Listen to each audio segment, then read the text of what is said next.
Il-vapur Lifeline li għabba 200 immigrant minn ġozzona ta' salvataġġ Libjana mingħajr l-awtorizzazzjoni taċ-ċentru ta' salvataġġ Taljan kiser ir-regoli marittimi internazzjonali. Dan qalu il-Prim Ministru Joseph Muscat waqt intervista fuq One Radio li se tixxandar matul il-jum tal-Ħadd.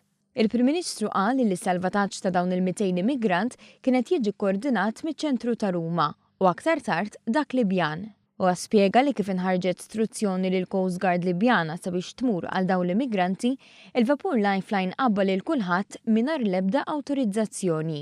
Bewhom dan is-salvataġġ sar fiż-żona bejn il-Libja u Lampedusa.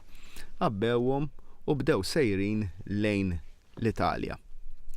L-Italja qaltilhom isma' intom ksirtu ir-regoli u hemmhekk l-analiżi tagħna hija li t-Taljani huma korretti li jgħidu lil din l-NGO li huma kisru ir-regoli għaliex ma bdewhomx meta inti qed indaħajsi inti tobdi dawk ir-regoli u hemmhekk imbagħad fejn żbaljaw it-Taljani għalulhom mela morru Malta. Il-Prim Ministru tkellem ukoll dwar kif fil-Mediterran hawn numru ta' vapuri li qed jagħmlu xogħol ta' salvataġġ mingħajr iċ-ċertifikati neċessarji. Tiftaħ għajnejn ħafna inkluż lilna dwar kif uħud minn dawn il-vapuri mhumiex reġistrati bħala vapuri tal-Search and Rescue u qed jagħmlu operazzjonijiet ta' Search and Rescue li għalija mhijiex sitwazzjoni aċċettabbli. Bħalissa dan il-bastiment li tajjar bandiera Olandiża jinsab jitlajja fi ibħra internazzjonali fi żona ta' tfittix u salvataġġ Maltija.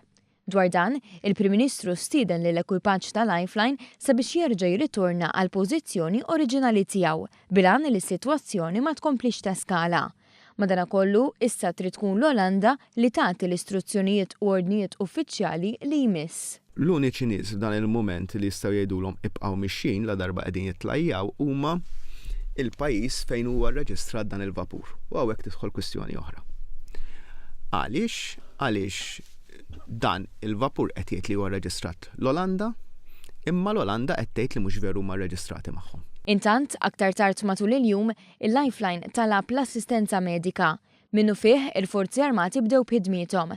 Madankollu ftit tal-ħin wara li bdiet l-operazzjoni, l-ekwipaġġ tal-Lifeline ħareġ jgħid li ma kien hemm bżonn l-ebda assistenza.